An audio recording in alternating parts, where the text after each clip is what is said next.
اهي الطريقة اللي هتشوفوها في فيديو النهاردة دي اكتر طريقة خلتني مدمنة حاجة اسمها اجنحة فراخ.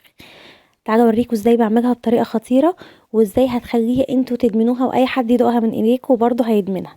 اول حاجه عندي كيلو من الاجنحه، بدات ان انا احط عليه شويه توابل كده هكتبها لكم تحت الفيديو، وعلبه زبادي، وقلبتها كويس قوي في التتبيله دي وسبتها لمده 3 ساعات. وبعد كده جبت شبكه وتحتها صينيه، بدات ان انا ارص عليها الاجنحه بتاعتي، وفي الوقت ده كان الفرن شغال طبعا وكان سخن.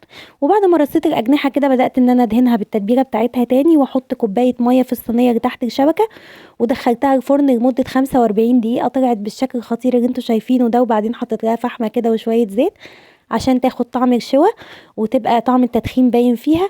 وبعدين غطيتها بقى علشان البخار او الدخان ده يتكتم فيها كده ويديها ريحة الشوى. وقدمتها مع رز بسمتي ومع سلطة الدقوس وكمان بابا غنوج. كانت وجبة خطيرة، انا عايزاكم تجربوا الاجنحة بالطريقة دي وصدقوني هتدمنوها. ولو الفيديو عجبكم ما تنسوش تعملوا لايك وسيف للوصفة دي.